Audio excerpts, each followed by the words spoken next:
sit with your plate of food.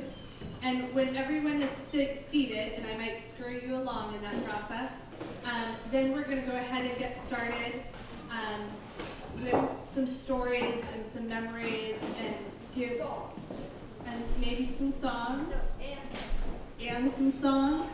And then we are going to conclude at the very end. My mom has something special that she wants to read and share, and then we have some amazing musicians who have brought their music to share with us. So if everyone can very orderly enjoy and get your plate of food and then find your seat. Thank you.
And we were biking all around the San Juan Islands and stayed at Doe Bay and had a friend that was staying up on Mount Pickett that had invited us to come and stay at her house.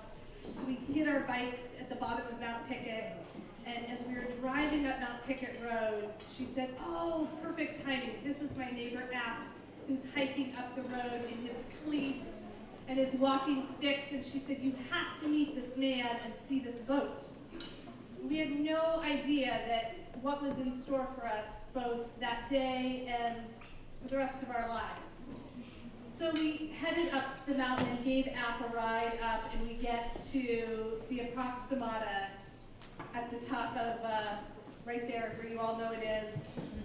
And App invites us into the boat to prepare us coffee, which turned out to be I have never had coffee prepared in such an elaborate fashion. And the whole while that he's preparing our coffee, he is telling us about this incredible journey that he is planning. And at that point, it felt like it was imminent, that it might be in the next couple years. That he was going to sail to Cuba, and he had a captain, and he had all these different, the important parts on the ship covered, all the different members, but he needed crew. So my friend Jessie and I, who had absolutely no experience, started telling them all of the totally silly things that we could do. My friend Jessie said, well, I can do yoga. And I said, well, I can bake bread, and I can knit, and, we were in college. And we're listening to him, and he's telling us all about going to Cuba and the route that he's going to take. And at some point, we said, well, wow, you have everything figured out. This is so impressive. And he said, yes, but there's one thing missing. And he said, all that I need is a 5-foot eccentric artistic woman to come with me on the boat.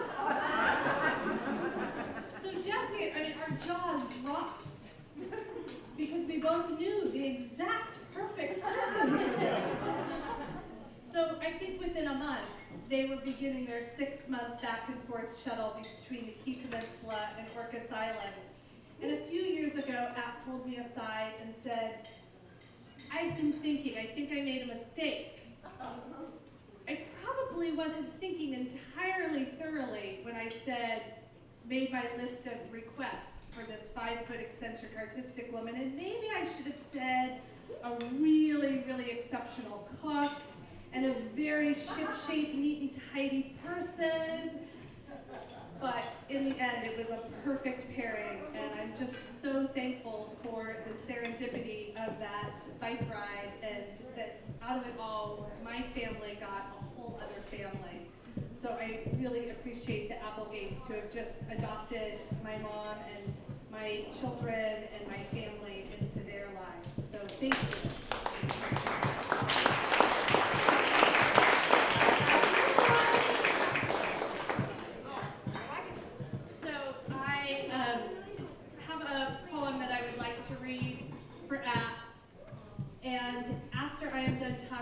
I would like to invite anyone from App's family if they would like to come up and start talking, and then just really open it up to everybody for stories and sharing and memories, and if there's something that you would like to share. And I just ask that when you come up, if you would like to hold App's walking stick, it is available for you. And if you would just introduce yourself and give us some brief little history of how you're connected. This is by Mary Oliver, and it's called On Traveling to Beautiful Places. Every day I'm still looking for God, and I'm still finding him everywhere, in the dust, in the flower beds, certainly in the oceans, in the islands that lay in the distance, continents of ice, countries of sand, each with its own set of creatures, and God by whatever name. How perfect to be aboard a ship with maybe 100 years still in my pocket. But it's late for all of us, and in truth the only ship there is the ship we're all on, burning the world as we go. So I'm going to go ahead and set the mic down, but I encourage you to come up and share a story, don't be shy, and enjoy the wonderful food.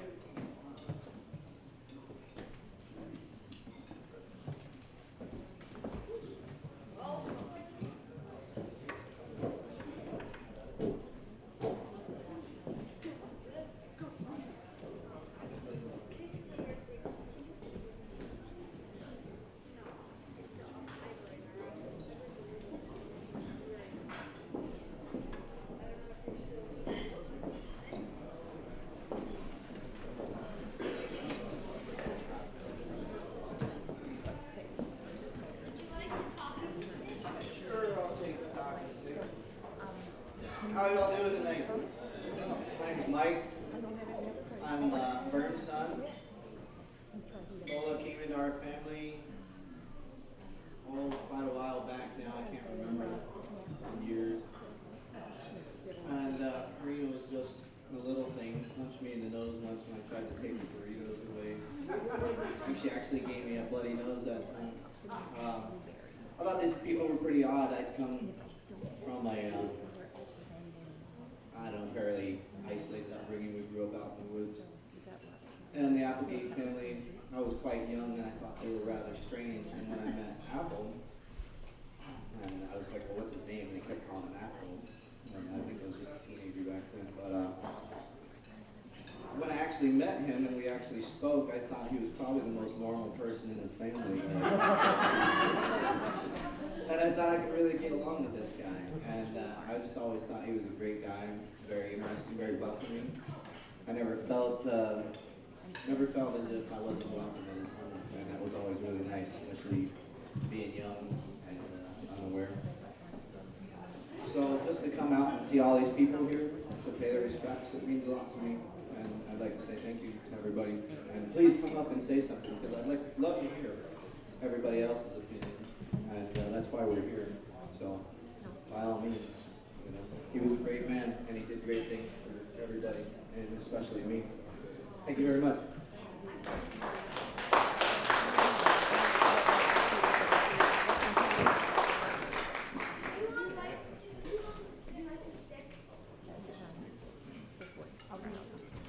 Well, I'll have to follow my son now, since he put me on the spot.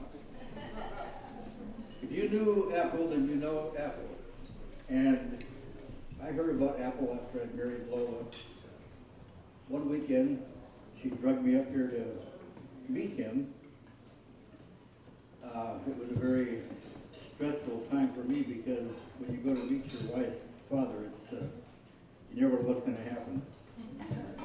So the ensuing years brought many interesting experiences, and one I'll just share with you. I don't think he really thought I had too much going on. After one day, he put me up in a tree about 100 feet to readjust his solar panels. And he was lying on his back on the deck with his binoculars, trying to tell me how to tie a bowline. Well, after about an hour, he said, "Forget it, I'll do it myself later." But when I first met him, I thought this is going to be my first real crackpot. I'm going to meet this hermit up in the woods, but turned out he was a very interesting person. So I feel he enriched my life, what little bit I did know of him. Thank you.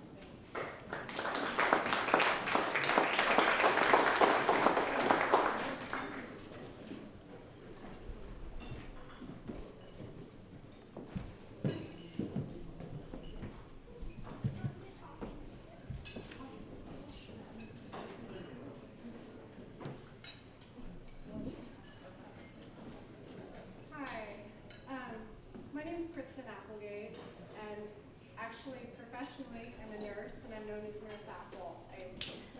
I've taken on the name, and I'm often asked, "Oh, what's that name all about?" And it's always a great opening to many stories. App was my great uncle. I'd like to just talk a tiny bit about family history here, if I may. So once upon a time, there were two people. Claire Moritz married a man named Arthur McClellan Applegate. These became known to many people as Pam, Pam, and Mac, I believe, and feel free, those of you that know the history better than me, to chime in. My grandfather, Lindsay Moritz Applegate, was born in 1899. Then came Alice Adeline Applegate,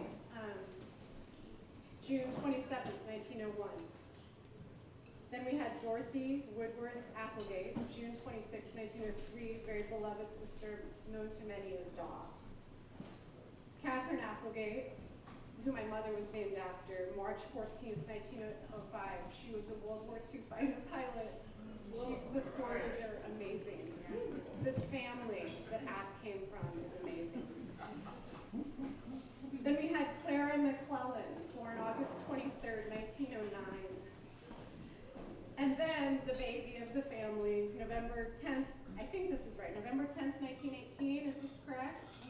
We had Theodore Samuel Applegate, known to many of us for many years as Teddy. Sorry, App. And then Apple, and then eventually App. I was fortunate enough to reconnect with App almost 15 years ago when my husband and I decided to come to Orcas and get married on Mount Constitution. And Rivka had just come to live recently, within the year or so. And App and Rivka were guests of honor at our dinner at a restaurant that used to be called Christina's up here. And then most recently last summer, my son Harrison got to spend 2 really nice visits with App and got to really hear some wonderful stories. And they started up a correspondence together. And I'd like to share one of App's letters. February of last year. My dear Harrison, to add, subtract, and multiply to me are arts divine. You can't, I know, and yet but still, wilt be my Valentine? 1924, Applegate. This poem was sent to me by a sister of mine, your great-granddad, about 89 years ago. I've since learned those arts, also algebra, which taught me. So thank you all for being here. It's really great to reconnect with some of my family that I haven't seen in many, many decades, and to meet all these wonderful friends that were part of App's community here. Thank you.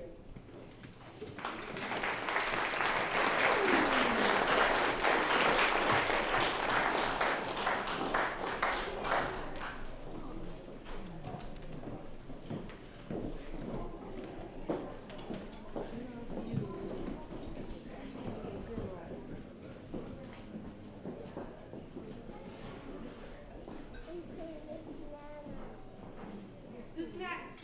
And make sure to really speak up so that all the way in the back we can hear you. But please keep coming because we have the place until 8 o'clock and we want to make sure everyone that has a story gets to tell it.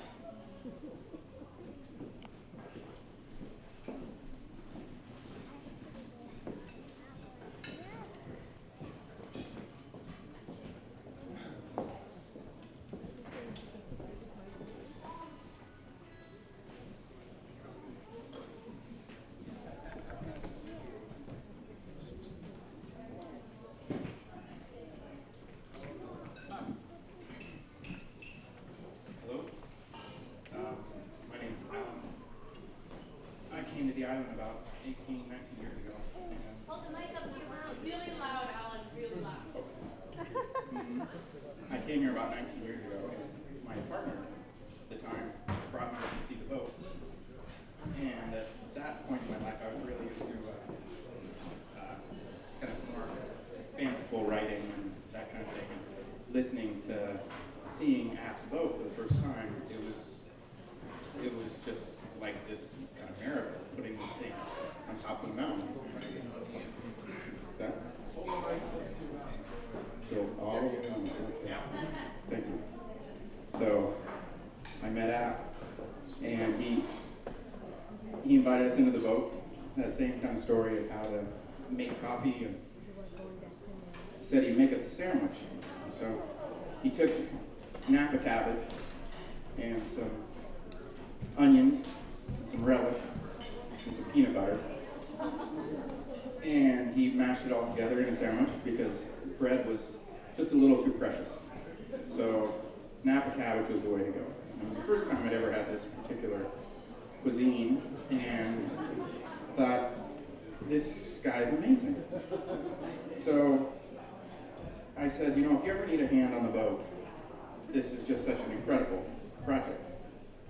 Well, the next day, he called, and as everybody knows, App was quite happy to be given a hand. So I ended up helping for years on the boat. Every year, App would say, it'll be ready in 2 years. And about 6 or more years into it, I kind of ended up doing other things, and it was looking more and more unlikely that it was going to see the water, but still just a beautiful, beautiful project. And a beautiful man. Along the way, he taught me many, many things, including one of the first things that I said, you know, I'd really like to learn how to weld. And he said, well, we have to build a rudder. So he gives me this book from 1945, about 15 pages long, on how to weld. Tells me to go home and read it. And I do. And I come back the next day, and we proceed to weld a rudder. That was just the kind of guy he was, to just throw you into it and believe that you could do it. And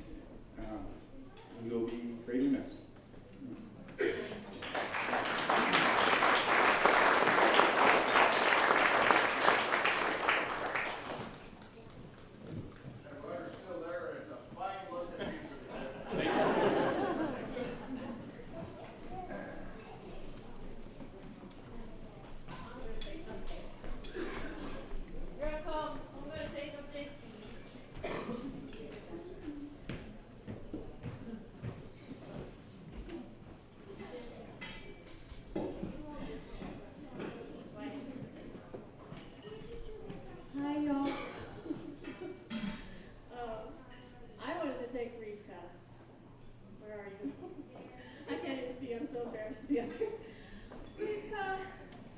I'm so happy that you brought me up to see what was going on and telling me all about everything. Thank you. I guess we've both been banging around this island about the same amount of time as little stay-at-home mamas. Me and Rika. Anyway, yay grandmas. If Rika hadn't got me up to there, I wouldn't have known about Applegate and this boat and the miraculous story, the ship, the work. I remember coming down from the hill after seeing it with my eyeballs falling out of my head. And I'm just gonna, all he needs now is money to get it off the hill, so that shouldn't be too hard. And I just start jabbing her away. I never talk to anyone. So everyone I see for about 2 weeks, I'm saying, Applegate's ship is ready to come down off the mountain, and all he needs is a little bit of money to get it down. Where there's a will, there's a way. Surely someone can get it down. And I was all, and I couldn't understand why no one was all excited as I was. And apparently they had heard it for so many times. And I was so naive.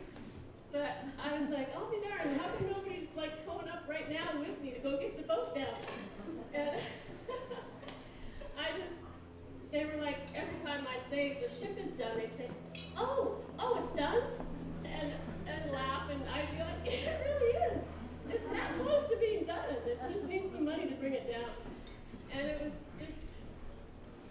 so, so amazing to get to share this past decade and a half with Rika and Applegate, people of that caliber of intelligence, integrity, and artistic skill, practical know-how, and validated everything that I believe in. Thank you so much, Rika.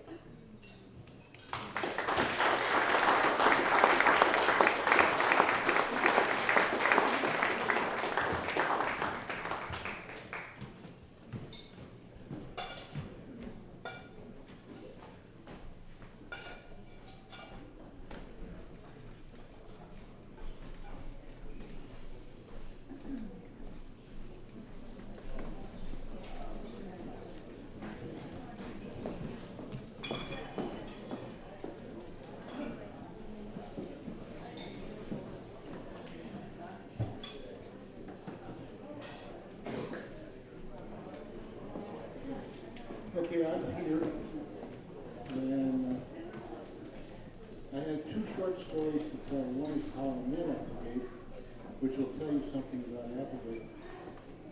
I decided I want to learn something about the Baha'i faith, and so I started going to Baha'i firesides, which were held out all the way on Sunday nights. And Applegate was there too. He was a member of the Baha'i community at that point. And my immediate reaction was, well, this must be a good outfit, because if Applegate thinks it's good, it must be good. As it turned out, he resigned shortly after, kind of leaving me hanging by my thumbs, but I didn't continue with that either. But I want to tell you about a birthday party. Sometime, it's lost in the mist of time. About 25 years ago, App decided he was going to throw himself a 70th birthday party. And he was living on Napa Cabbage peanut butter at that point. And so a bunch of us got together and we had this party in the boat. Well, the boat has to be in quotes at this point because it consisted of some partitions and about half of one side planking, and the other side was protected from the elements by a black plastic tarp, which flapped in the breeze. Now, you may know that App's birthday is in November. Okay? Well, I want to tell you, there's cold places in the world. But Applegate's boat in November, with the wind flapping the black plastic tarp, beats them all. Boy, was it cold. People didn't hang around for all that long. But everybody brought coffee. Coffee beans, coffee brewed, coffee chocolate, coffee this, coffee that, you know, Applegate's coffee years. It was fun. So we all passed the time of day and decided that maybe Applegate was going to go to Cuba, but the rest of us probably wouldn't. As it got colder in the afternoon, the crowd reduced down to, I don't know, maybe 3 or 4 people. Joe, I haven't seen him in a moment, but anyway, there were about 3 of us, and it got quiet, and it got really cold, and we were trying to put our feet in our coffee and start drinking. And Applegate grew kind of pensive at that point, and he shaking his head and looking around, and what he said was, you know, I am 70 years old, or whatever that was, I'm not sure. I am 70 years old, and I haven't figured out yet what I'm going to do with the second half of my life. And he promised us, he kept promising that he was going to live to 120, so he broke his promise, and I'm going to try not to be angry about that. Thank you.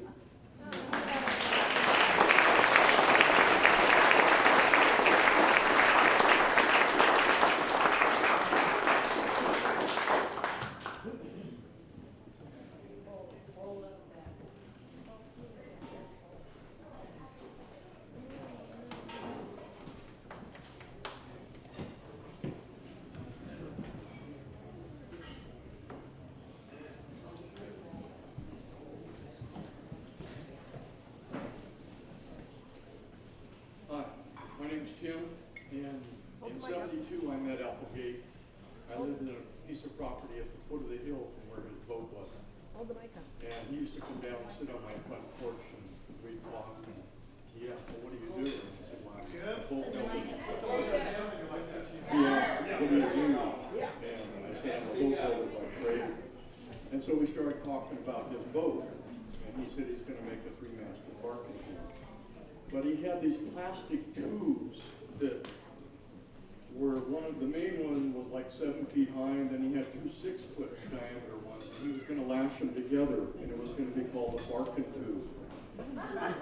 And I said, well, that won't work. It doesn't have a keel. You're going to slide sideways through the wind. And I said, why don't we take the design and go to a friend of mine who's a boat designer in Port Townsend.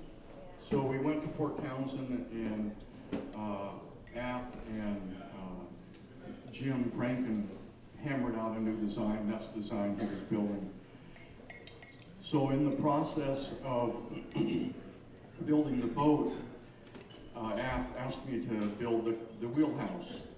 Now the wheelhouse he called the cat house. And so the wheelhouse had to be able to be lifted out of the boat. It had a rubber gasket that sealed it watertight to the deck, and he would use it, the hole that it existed in, as a fish hole, and he'd live in the wheelhouse on shore if he went to Cuba or some other remote place.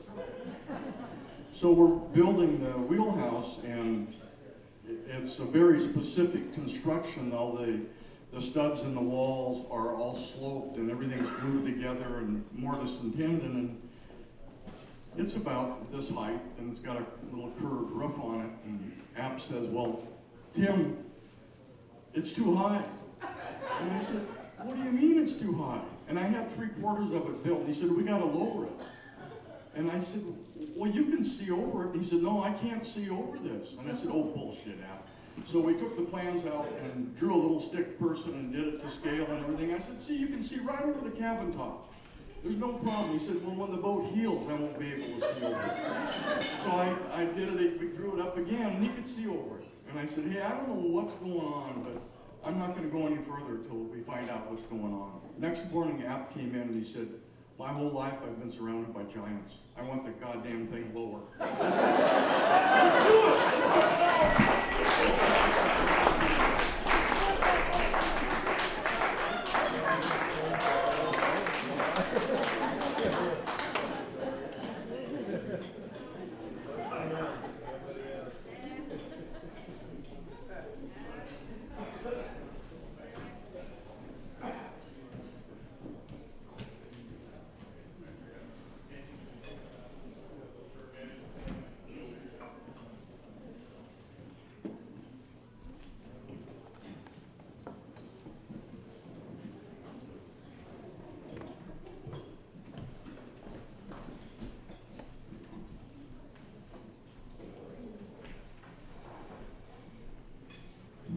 evening.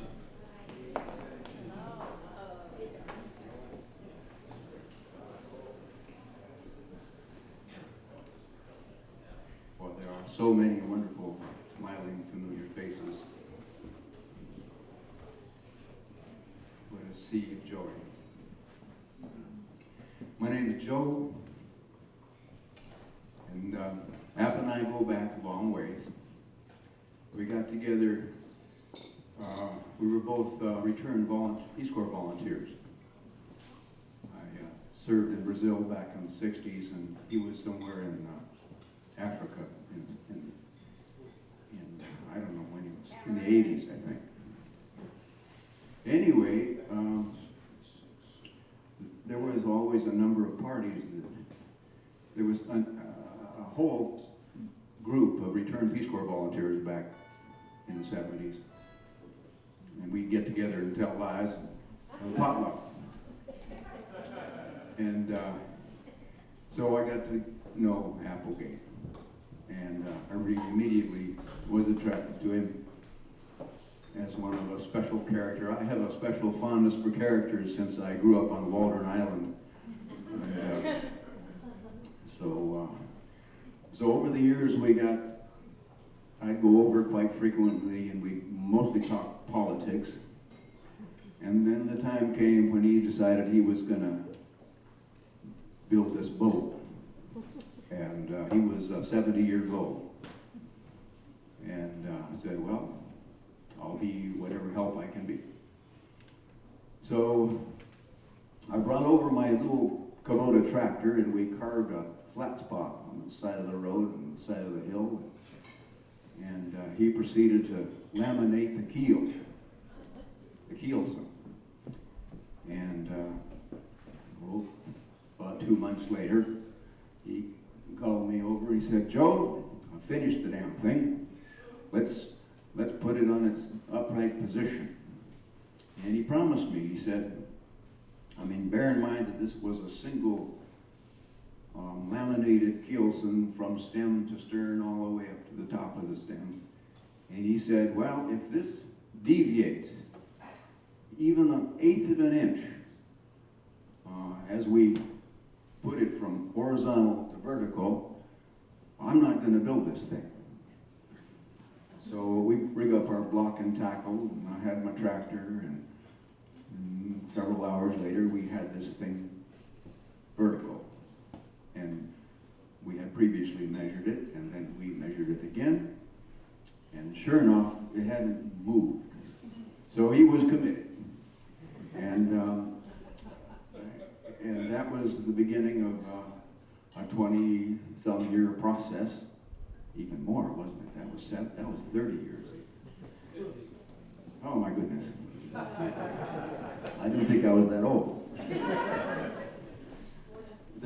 I could stand up here for a couple hours telling stories about Applegate, as many of you could who knew him. One of my favorites, the hull was primarily encased in wood by this time, and he had a generator inside that he used to promote electricity. And one day I arrived, and there was smoke coming out of the engine room hatchway. And it didn't seem like that should be happening. So I shot it down another passageway. I said, Captain, the engine room's, I think the engine room's on fire. Let's do something about it. Well, fortunately, it really hadn't caught on with heavy flame, and we were able to douse the smoldering rags that were too close to the exhaust manifold. But I've always amazed that he never burned any of his cabins down. It's just amazing. I've often helped him rebuild his stovepipe in his old shed. It kind of goes up 4 feet, goes up 2 feet, goes laterally 6 feet, takes a bend, goes up another couple of feet, winds his way out. And he used it primarily as a heating source because that's a lot of radiant. He didn't want to take it just straight up. He was a man of great efficiency. Good Lord must have always had a strong eye on Applegate. He walked off the boat once in the middle of the night. I mean, that's a 15-foot fall in the middle of the night. And he dusted himself off. And I think he was a little surprised that he could still stand. Yeah. Now, I remember we skinned out. I cut down all the three masts out of the forests there and dropped them and drug them out with my little Kubota and all sorts of various winches and paraphernalia to get to the yard there. Yard. What did he call it? The yard. Spar yard. And he skinned them all out, rigged them all up, and now they're all cut up for firewood. So, such is life, isn't it? We do the best we can, and the rest of it turns to dust. But what hasn't and doesn't turn to dust is the magnificent spirit that he had. He just wouldn't quit. And although I suspect that the last few years he realized that boat wasn't going to hit the water, there were many years where we were absolutely certain that we could make it. In fact, he ordered up all of the charts, navigational charts, to get around Indonesia and around Cape of Good Hope. And he appointed me captain and gave me as a token of that position, he gave me this wonderful sextant.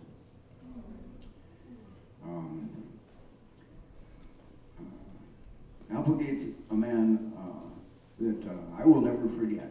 You know, he's a very special character. I remember once he told me about when he was a young man. He had lots of stories about when he was a young man. He loved to dance. That was one of his greatest. He loves to dance the swing, and when he got kind of crippled up, well, that was the one thing that he really missed. And he was quite an athletic young man. And I remember one time he told me about a story. He and several others decided that they were going to climb one of the mountains in the Olympics, which they did. And they got to the top. It was a nice day, and there was apparently a long swale at some part of the descent, and he decided, well, he was just going to run down that thing. In typical Applegate fashion, he decided to do that, and off he went.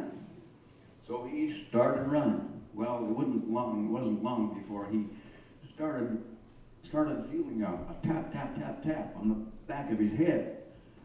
And I was wondering who was tapping him on the back of his head. And shortly before he did a face dive into the snow, he realized it was his own heels. So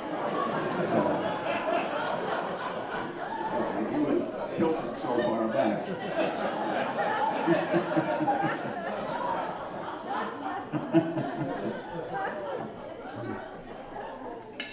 Yeah, he was a man of he loved Castro. He thought that Castro was a great leader and a man of rectitude and principle. And he, every month or so, he'd get the grandma, the newsletter from Cuba, and it was always a source of much dialogue between he and I and others. Peter McCorson, you remember. And Oh, he aggravated a lot of people in this community on account of his belief systems. I remember we were invited, my wife and I, we were invited to a dinner party out a fancy home out on the north end here, and Elaine said to me, "Gosh, tell him not to bring up Castro." So it wasn't long, of course. We were nicely eating our hors d'oeuvres. And there comes the subject. And people get kind of squirmy, you know. They don't know what to do with all of his radical ideas. So, anyway, he never let up. You know? So, I'm gonna miss Applegate. I owe him a great deal. I learned a lot from him.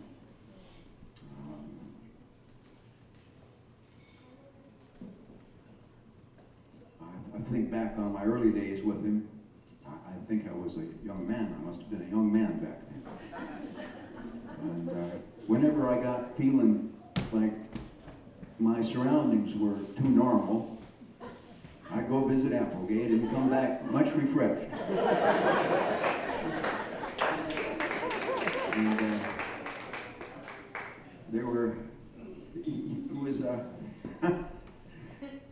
he combined a lot of really wonderful qualities. I remember coming up on his shed, and he'd rigged up his solar panels to his old IBM typewriter, and there he was, bare-ass naked, writing a letter to one of the congressmen. He'd always have something to say with congressmen, and he tried to be a part of the Green Party once, but they just didn't have it together.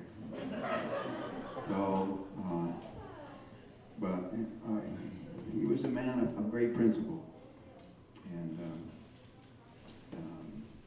if there's another side to this journey that we're all on, I'll find him, or he'll find me.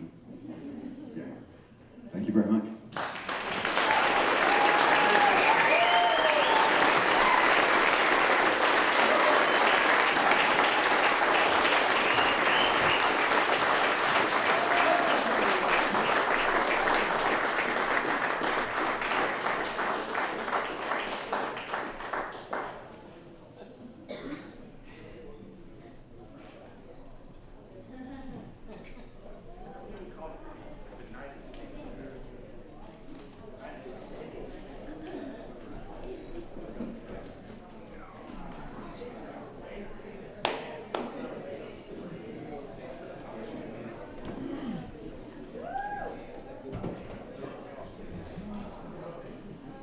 Hi, I'm David.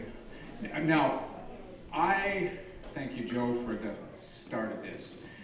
My introduction to App was right after they had set the keel, brought the keelson up, and I see this big chunk of wood upright, and there's this dream, this wonderful dream, and I went, well, that's the start, and I didn't.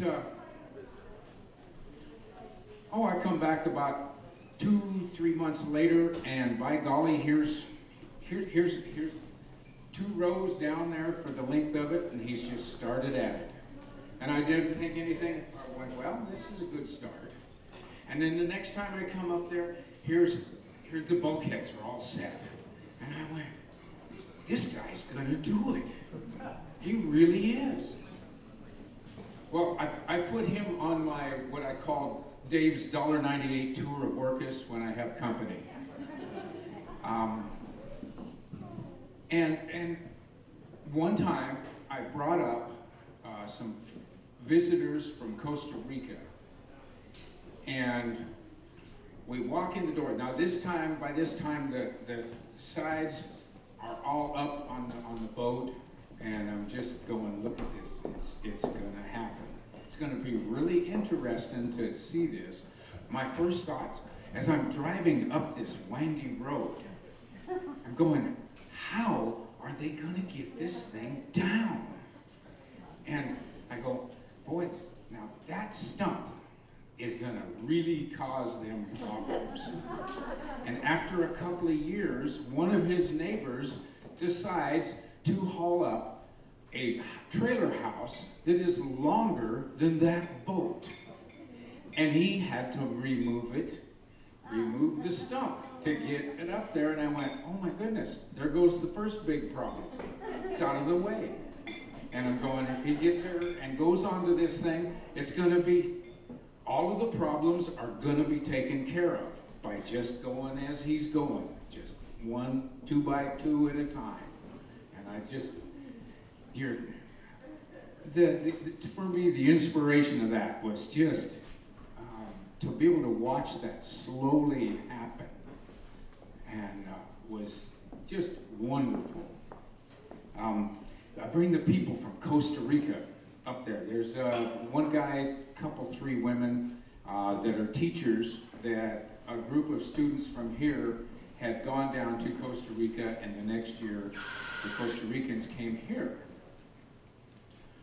We come in the door, and I introduce them from, I can't remember their names, but from Costa Rica, and Applegate goes, glory, hallelujah.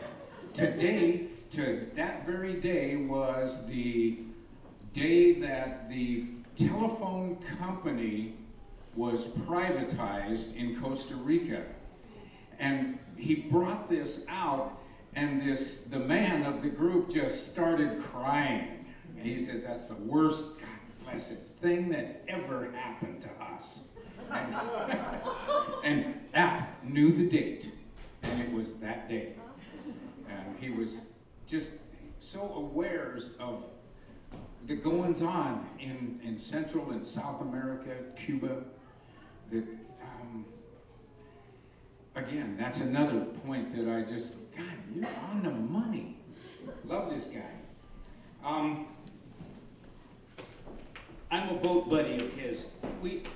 Is there anybody else here want to tell the story of the mast?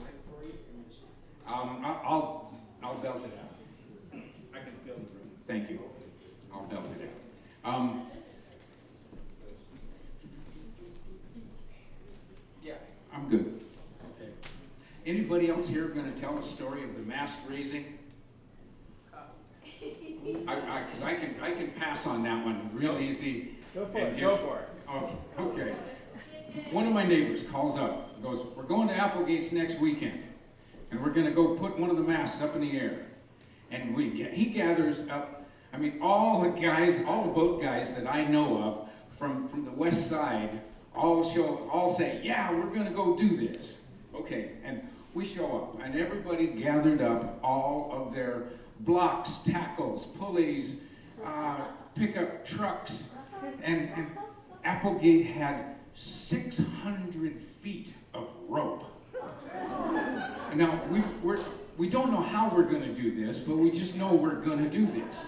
And being the young bucks that we were, 50 and under, we all said, well, yeah, we can do this on Saturday, no problem. And we spent Saturday, half of the day, trying to discuss how we're going to do it. And then the second half of the day was climbing trees, putting blocks, pulleys up here, run ropes up this way. Oh yeah, we got to pull 300 feet through here, coming down here. Okay, and now that's going to come down here, hit here, run over there, and come over to that one, and then we're going to hook that one to Joe's truck. Okay. Now, we strung this stuff. Spent the day stringing. I mean, at the end of the day, we're tired. Well, I guess we gotta come back tomorrow. Oh, man. Everybody grumbled. But we ended up all agreeing that, yep, 9 o'clock tomorrow morning we'll be back. And we come back here. And in the end, we ended up with the mast on Saturday laying up against the boat. And Saturday we come back, we decided we didn't want to get into any kind of a problem. And Saturday we're coming back and we start stringing this thing up. We're pulling, I've got my pickup truck. Everybody, oh, here's the good one. Everybody there took a job. I had to drive my pickup truck because the clutch was how it is. And Joe had to take his truck because he didn't trust anybody. He didn't trust the brakes, wasn't it? The emergency brakes on his was questionable. Now, so he had to take that. And so-and-so had to take this, and so-and-so had to take this. And pretty soon there's one guy standing there and we're going, you have to go up on the bow and direct this whole thing. He goes, I don't want to do that. No, I gotta do, I says, I can't let you do, I says, I would do that if I wasn't driving my truck. Yeah. Everybody there wasn't gonna go do that because the other guy was gonna, finally he says, okay. And Nelson goes, okay, I'll do it. Okay, where's my out? Okay, I want to be able to, in case this is a 55-foot stick of wood up 13 feet plus, because that's how high the base of the hull was. To get to the deck was 13 feet. So we had to get this thing up there almost 70 feet in the air. And Nelson's going, I don't want to do this. But, okay. Let's see. He goes, okay. I need the ladder here. Okay, we're gonna go. Okay, he says, okay. Now let me practice this, and he practices jumping over the side in case it starts to fall. And God, it was just great. We're moving up, and he's a little on this one and a little on that one. Dave, I need you just a little more on here, and this whole thing goes sliding up in the air. And we're going, oh my goodness. Now back down. Okay, everybody starts, we start backing down. One of them moves the mast this way, and the other one moves it this way, and now we're trying to put it in a hole that is about 2 inches bigger than on each side. I think we had 2 inches, maybe 3. And to bring it down and drop it right through the hole, through the hull, into the step. And we're doing this, and we're doing, okay, Nelson's finally okay with it not running away, and okay, it's coming down, and we get it down.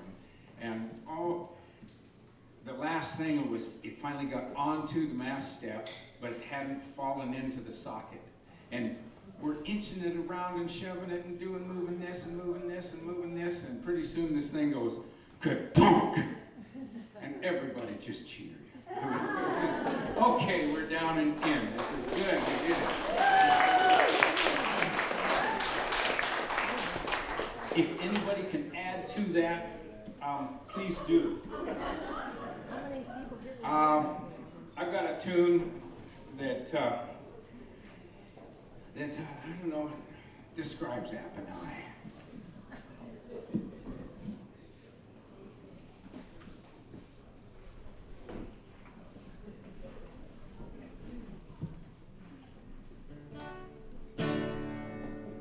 We're kings of the western oceans, it's plain to see we are. We've left our mark on many a bark, we stink of pitch and tar. All hands, cries the mate, and up aloft we fly. The devil take the laggard jack, it's do your best or die. Now the captain turns and looks aloft, the mate he does likewise. Now nothing said, just a nod of the head and a movement in their eyes. With topsails back and road hold short, she slowly bears away. Beware the calm before the storm, the shellbacks often say. Now you've heard the tales of the Ariel and Taiping, the Ariel and Taiping, Thermopylae and Cutty Sark, they make the rafters ring. But many's the time in foreign climes, the race for life was won by a daring claw from a deadly shore or a pirate's threatening gun. Now the captain and the mate have schemes of more sails yet to set. You can tell by the look on the face of the cook was a riding on the bet to sail a ship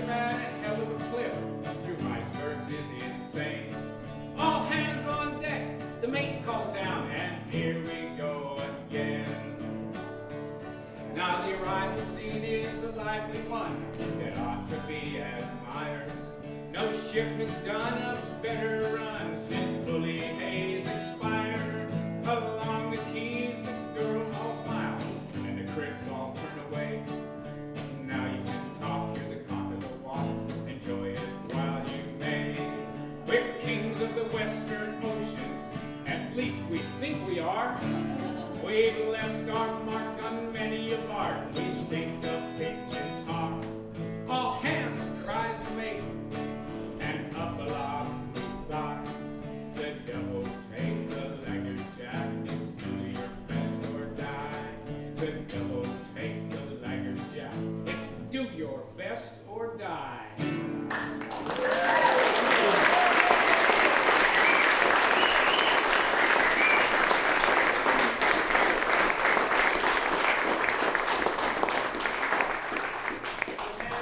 Inspiration to me, because he went ahead and did it.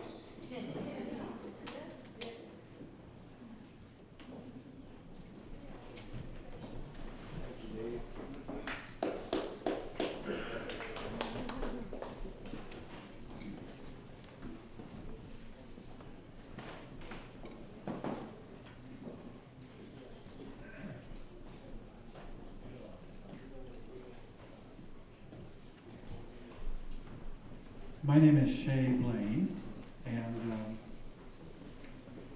my daughter Ellie called me with some deep regrets that she could not be here tonight. She just missed the ferry, and she so wanted to be here. And I wanted to just share a couple of small stories and read a poem that she asked me to find on the internet and prepare and read for her.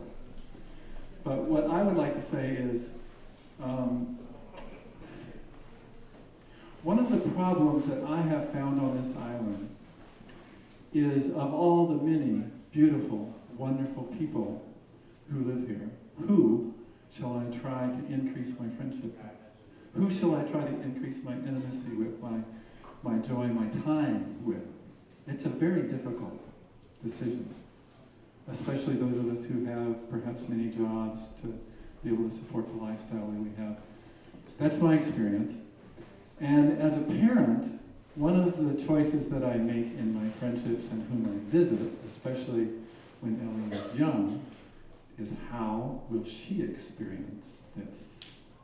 So one of my choices of the many people to spend time with and visit with our daughter, Anita's and my daughter, was App. And I thought it was apt that she meets someone who is so politically committed to something different than you hear in the mainstream. So we would go over there and have discussions about the benighted snakes of America and the political stuff. We'll look at the newspaper from Cuba, talk about the trip, and yes, I could see him buck naked writing to the Congress people. I could see that. The other thing about living on the island and having to spend the time the way I do, making an income enough to support the lifestyle, is that I couldn't spend as much time with him as I would have liked. So when anyone dies that's close to me, I have those thoughts, if only, or if I had known, or I wish I had. That's typical for anyone, left after someone dies, and I bet you're having those kinds of thoughts and feelings too. And I celebrate those brothers and sisters who didn't let other things get in the way and just did it anyway. So the other thing to share is just the times that I were there. I remember, I think it was the last time I got to visit. Ellie and my new mate, Linda, went up to visit him and Rivka, and we went on a little walk, and he was in the hot tub relaxing his muscles, and we just chatted. He was as unpulsed and as immodest as anyone could possibly be, just talking and chatting, people he'd never met before. And then later, when we came back down from this walk, we went over to the little place and shared some food. It's just so beautiful, Rivka. Thank you. And Rivka and I also share some connection with Johnny Moses and the Red Cedar Circle. A man of efficiency, is that what you said, Joe? So interested in having a low impact. And I'll just share this part about how he took care of his defecation needs. It was the forest defecatorium. And every morning, or as nature called, he would go out and find a place in the forest that he decided that the little plant community right around there could use some of the nutrients that he no longer needed. And he would just put it there. He would bury it, dig a hole, bury it right there. Works. This is another poem by Mary Oliver, and what Ellie said to me, she said, it's so somber. I just hope I want to think of something funny too. Well, there's been a lot of humor. And what I said to her was, remember, it's not you're trying to match mood. Yes, he was a very funny man. Remember, it's for us too. Get a little more light. So Mary Oliver, when death comes.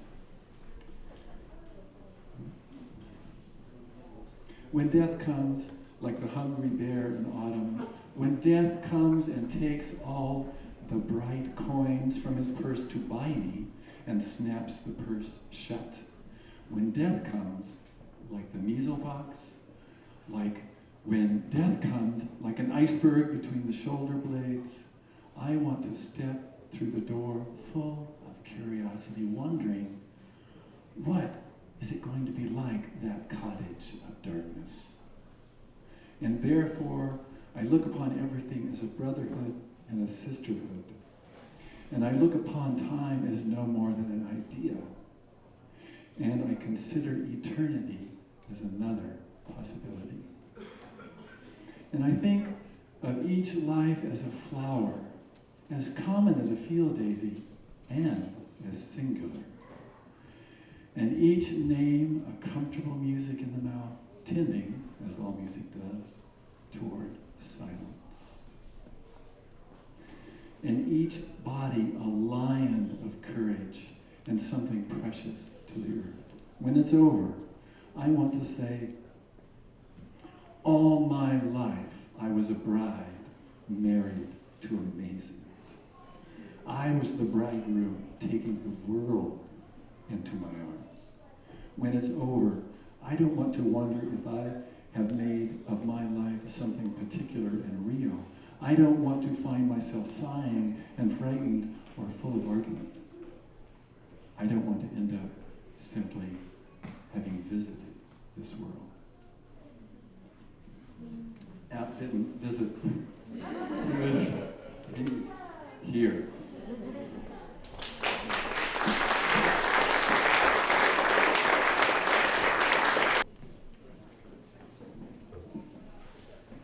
My name is Brett. I met App a number of years ago at the bike shop in town where I used to work. He was looking for a bike, and his requirements were that it fit inside of this small hatch. And I couldn't really understand what he was talking about, but I finally got the idea. And so he borrowed the bike and took it for a while and came back, and it met his requirements. And he started describing this boat, and I was like, this sounds like a ship, and you're building it on the side of Mount Pickett somewhere. And so I ended up going out to visit, and it was about the time when they had uprighted these, 20 1x12s, local sawn wood that App had glued together with epoxy in this big curve on the ground, and Joe and him had stood it up recently, and I was kind of fascinated by the story, and so visited many times. My father, who was an admiral in the Navy, I took him up to visit, and they had a great visit. He was, App could talk to anybody, really. And they talked about Castro, and they agreed on a lot of things. And my dad endorsed the diet that App had recommended for George Bush. He had written a letter, and he said that, he thought there was maybe some merit if he would go on a diet of just eyes of potatoes. And I said, App, what's that about? And he said, well, they're full of cyanide. I think it would be a good thing. And so we took kids, we taught them at the Waldron Elementary School, and we did one of the favorite field trips of the kids was we went up to the state park to Mountain Lake, and then we were hiking, and they're like, where are we going? Well, we're gonna go see this interesting guy who lives in the woods. And we hiked in, and when you come in from the park, it's kind of a trek to come in, and it kind of blows you away. You're walking through the wilderness, basically, of Orcas Island, and here's this little hovel on the edge of the trail, and then there's a cable car across, and of course he put the kids in it, and they could ride the cable car across the little chasm there. And then there's this boat being built in the woods, so it was very fascinating. But one of my favorite stories was I was on the island around Christmas time by myself, and we got one of our famous northeast storms, that very dramatic storm. The power had been out for a while. I think it was about 1990, and the island was completely dark. There was maybe a few generators at that time. But I thought, what am I going to do? It's Christmas Day, I should do something interesting. I thought, well, I'll ride my bike out to see App. And so it was kind of an all-day trek. I was coming from Westsound, and the roads, nobody was out, so it was great. There was trees down all over the place, and I could just carry the bike over it. And the sun set about when I was coming through the state park, and it started to get dark, but I had a light, and of course, at night, with snow on the ground and the light, you have great visibility. And as I got to the bottom of Mount Pickett, I thought, what if he's not there? I'm going to go all the way up there. But I trudged up that hill, and there was trees down all over that road. And when I got to his boat, I could hardly recognize anything in the dark. And I couldn't see his trail because there was, the fresh greenery of the trees that had fallen were covering up his trails. But then I saw these little footsteps, and I followed him and got to his ravine, and at first I couldn't see any light in his hovel out there. He was living in that hay bale structure. And but he had a candle on, and as I got closer, I could see the light, and I thought, oh, this is going to be good. And so I went and banged on the door, and he was so surprised. It was probably one of my most memorable Christmases, because he opened the door, and he's like, oh my God, you're visiting me, at this time and this weather, and your bicycle, and he hugged me, and he said, this calls for a celebration. And he dove into the back, and he was digging through hay bales. He had these hay bales stacked back there, and he pulled out this bottle of champagne that he'd had for I don't know how many years. It was covered in dust, cleaned it off, he popped the cork and drank his bottle of champagne there. It was Christmas Day, I believe, but it was quite dramatic.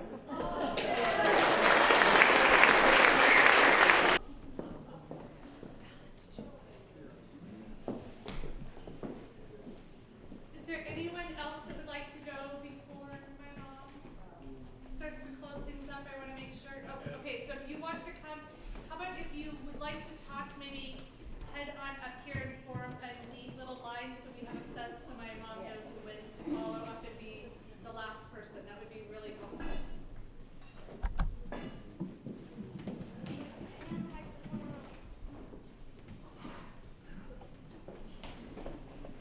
I've known App through my family. My mom met him first and was good friends with Rivka, and then I was living in Seattle at the time and eventually came to know them. And shortly before I moved to Orcas, I had a very memorable experience of Applegate as a great host. My brothers and I had decided to take a hike from a property on the far northeast side where my brother still lives, we call Wild's Edge, and it's adjacent to the state park that goes down on the north side, down to the water. And we hiked up into the park and spent 3 days just walking around, fasting, and we wanted to have this experience together. And at the end of it, we were hiking down the southeast boundary trail and came across this little black plastic covered structure, and I said to the guys, hey, there's this interesting little shack here. Someone must have, built this little place to camp out here in the park, and that's pretty cool. We should check it out. And we got closer and we realized, oh, that's App's place. We didn't realize we were right there on the trail to their house. And excited to have guests, as always. And he decided we should go over to the boat because the generator needed to be run. It had to be run regularly to keep it in shape. And so he lifted himself up. We trudged across, and we had been fasting for those 3 days, and he brought us down into the galley and fed us chocolate-covered almonds and candied ginger and some of the best food we'd ever had. And we listened to his stories gratefully because we were also starving for the more interesting human interaction that he provided. I always liked listening to his stories. And, I found great patience to listen to his wonderful ideas and all of his brilliant opinions. A song recently came to me during the thunderstorm we had, and I wonder if a part of App's spirit was on that storm too. I think his energy is definitely dispersed and is now moving throughout creation. So I just wanted to sing these words, and maybe you'll find they connect to your experience of App too, or a prayer we have for him. Gonna wash away your sorrows, smile at tomorrow, gonna wash away. Gotta live this life you're living, give into forgiveness, gonna wash away. It don't matter if you know how, just release into the flow now, gonna wash away. Gonna wash away your sorrows, smile at tomorrow, gonna wash away. Really live this life you're living, give into forgiveness, gonna wash away. It don't matter if you know how, release into the flow now.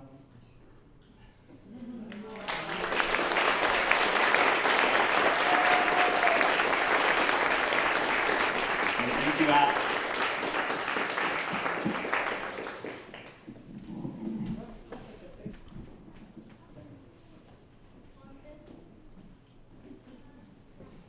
I just want to remember some of the people who could not be here tonight, who send their love and who App touched. I have a friend, Aaron McKinnon. Sometimes he's in Arizona, sometimes California, but I know Rivka was able to call his phone number, which I didn't think was published anywhere in the world. So the magic happens, and he was very sad, and had been the one Aaron took me up to see the boat a long time ago. The other person, Peter McCorrison, told you some stories, and Peter and Babs have a barn. And in their barn one night, there was a sort of circus performance. It was by a woman named Cloud, and her other name is Hetty. And Hetty's down near the Sacramento River with the kite board, I think you call it. She was real excited the other day. She'd been up 30 feet in the air, and she sends her love too, but she's not here tonight. So I want to just represent all the people who would love to be here and who loved Rivka and App. Thank you.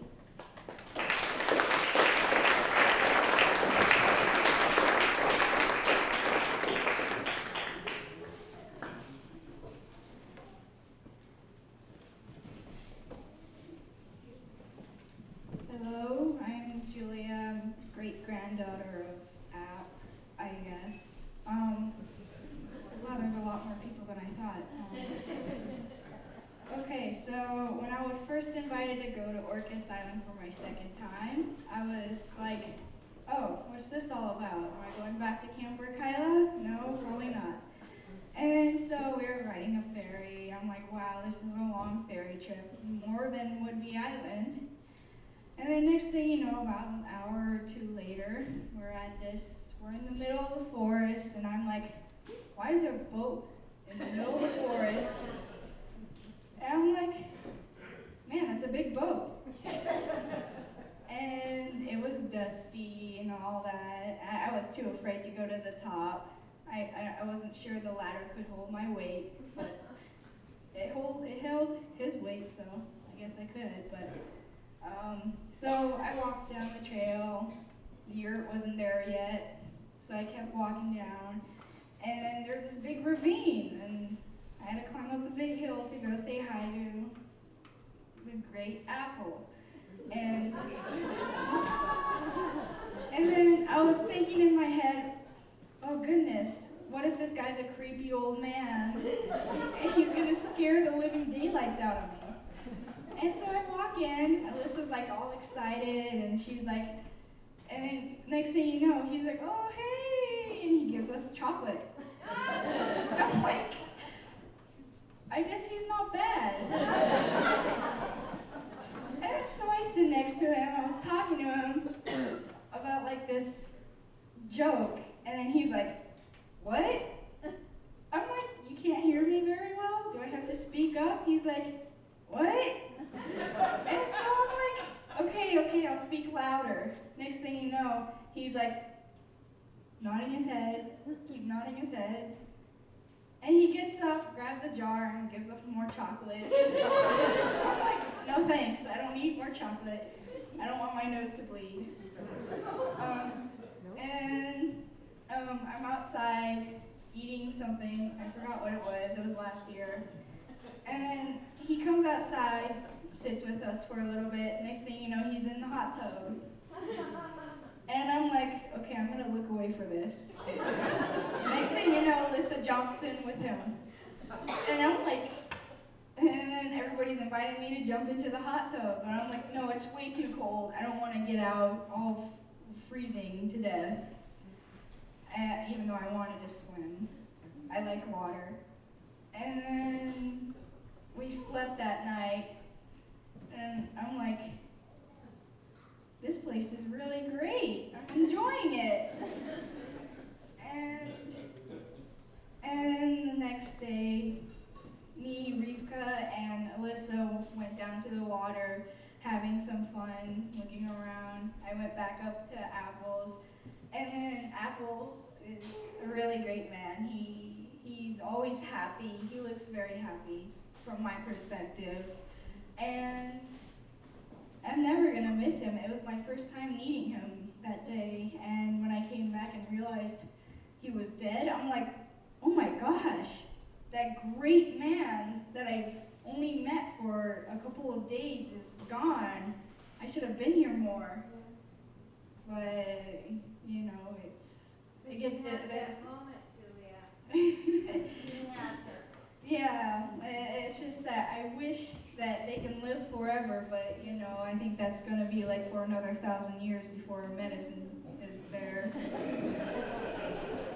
But like, yeah, it was great meeting him before he passed away, and I'm very happy to be his great-granddaughter, and thank you, Apple.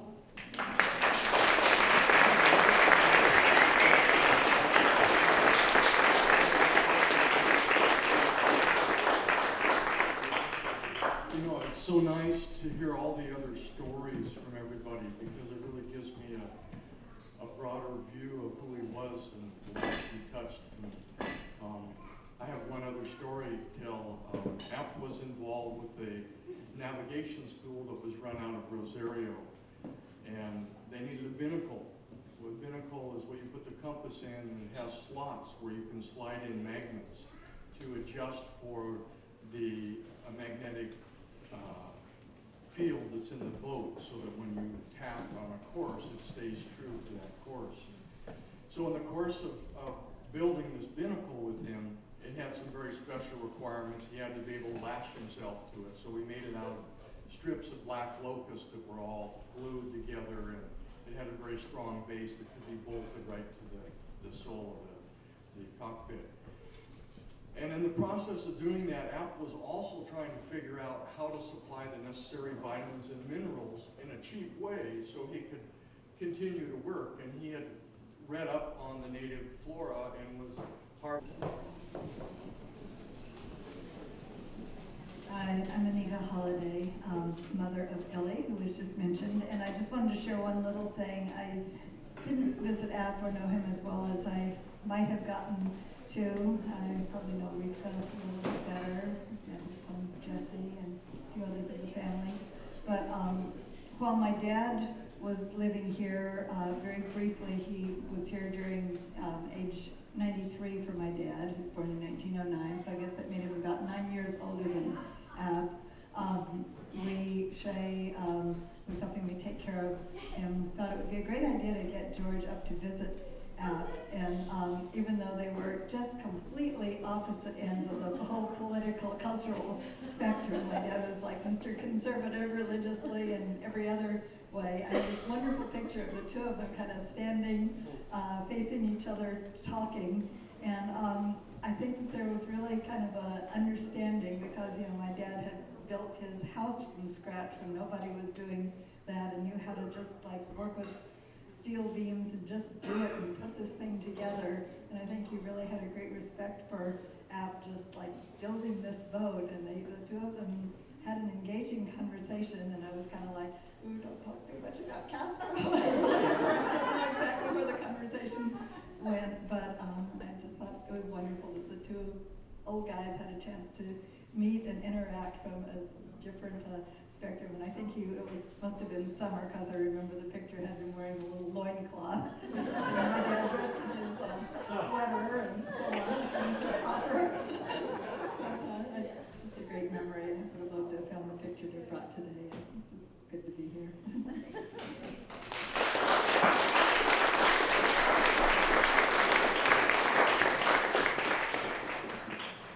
My name is Kathy Morris, and I just wanted to talk about a funny trip I took once with Rivka and App up to Canada, because most people keep talking about this theme of, oh God, don't start talking about Castro.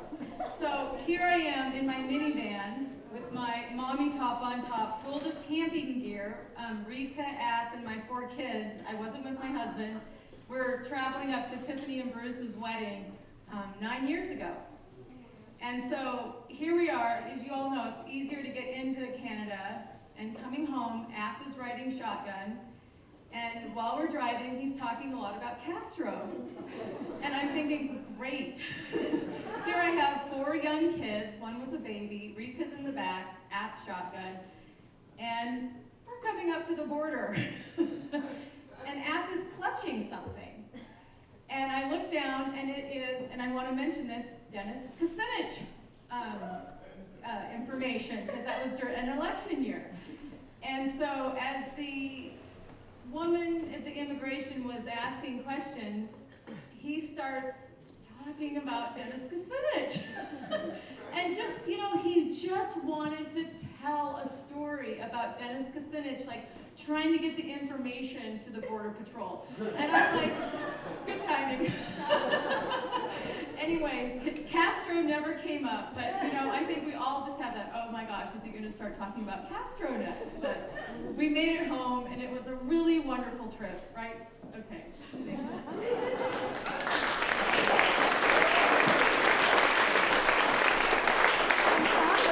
Harvesting nettles when it was appropriate, and miner's lettuce, and all different kinds of things. But every once in a while, he'd get onto a strain of things that just didn't work for him. And during the building of the binnacle, there was a lot of methane gas. Every footstep was like that. And he had a comb that he had wrapped aluminum foil around. So as he walked, he'd make this sound with the comb to kind of disguise a little bit.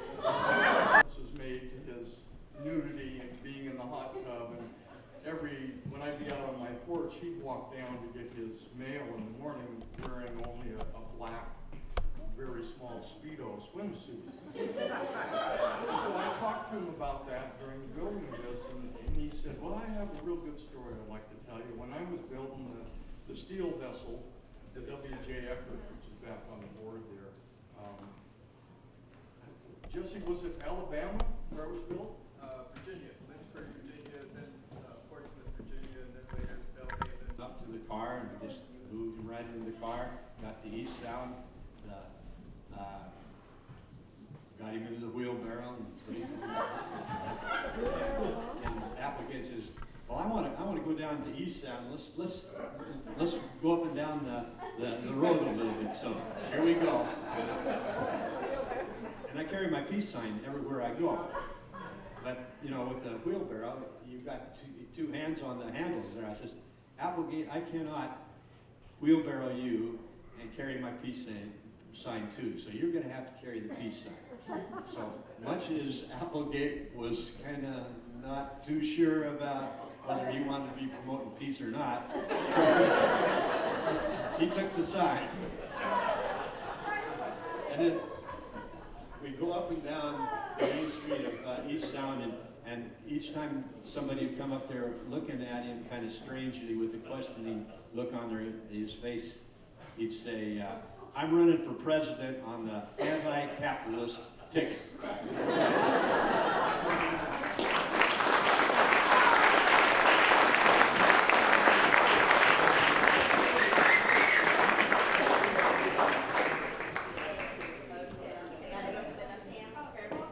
You hold the walking stick. Thank you. Talking stick. So I'm Rivka, and almost 17 years ago, App and I began our companionship of practicality.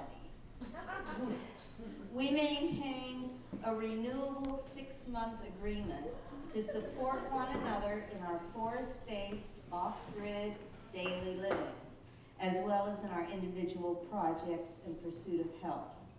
It's been a fine and fulfilling voyage. I really have much gratitude and respect for App.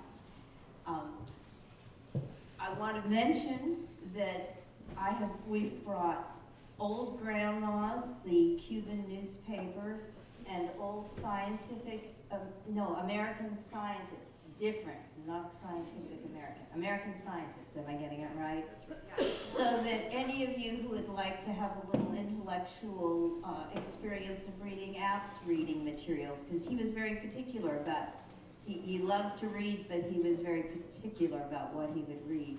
So you may take party favors home of the magazines. They're back on the table. So now the story poem, The Boat Builder, is my contribution to the documenting of App's life.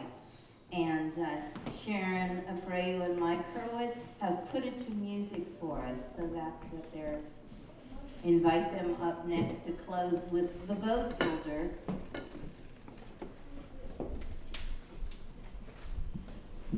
And I really want to thank everyone. You know, App loved all the visitors, everyone who came. That was just part of his interaction with life. And you know, the boat was built to go to Cuba, and it didn't go to Cuba, but the boat got Applegate to Cuba. As a result of the boat, he went to Cuba in 2000. So it's late, let's go on with The Boat Builder.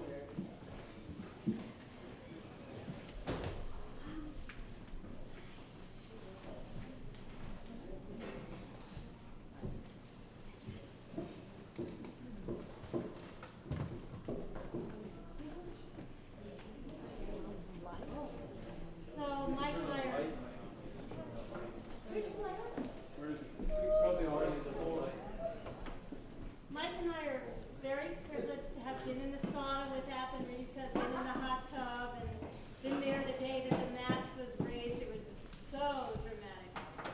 And we're very privileged to get to sing the song that we set Rivka's poem to music. I can't think of a better tribute that we could offer to App.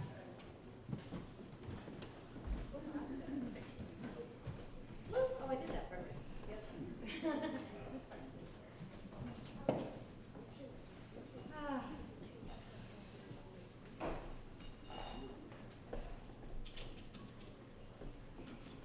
You guys can all sing the chorus with us. It's the boat builder building all day long. Boat builder sailing is his song.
shack on the side of a mountain. His water flowed free from the stream like a fountain. His needs, they were simple, his pleasures were full.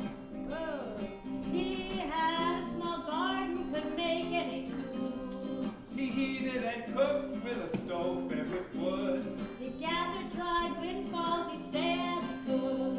His laundry each week in a bucket he'd wash. Hung it out on the line and it's lovely by gosh. Come on, builder, build it all day long. The boat builder, sailing is his song, sailing is his song. Once the chores were all done, he had plenty of time. As the project to build a nice boat just seemed fine. He wasn't as strong as he'd been in his youth. And he was getting older, if you must know the truth. So we worked on a boat with the best he could give. But the object was pleasure each day that he lived. The pleasure of planning, thinking it through. The joy in creating something to do.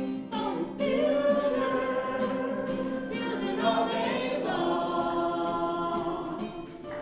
The boat builder, sailing is his song, sailing is his song. Each day brought a piece of the puzzle to solve. For a project so big, one has to think small. He figured and planned to make sure it would float. Used physics and math to design his dream boat. He studied his plans and he worked every day. No setbacks or problems would stand in his way. He worked in the sunshine, he built in the cold. He worked because working he did not feel old. He built through the seasons, he built through the years. He built on his dreams and he worked through his fears. He tried not to grouse, he tried not to grumble. Even when off of the deck he did tumble. Builder, building all day long. The boat builder, sailing is his song, sailing is his song. many friends helped him, they did what they could. They helped with the lifting, they fed him good food. They'd look in amazement, some said he was crazy. But the way the boat grew, no one said he was lazy. The question they asked, how will you get it down? The physics quite possible, the way will be found. Lifted by copters, dramatic eye poppers. A dream it would seem for a big movie screen. Or else with a moving truck, put it on wheels. A ride down the mountain, how thrilling it feels. The boat builder, building all day long. The boat builder, sailing is his song, sailing is his song. Launch it he did, though I won't tell you how. He's there in the water and set the sail now. The crew, they are 7, the sails, they are square.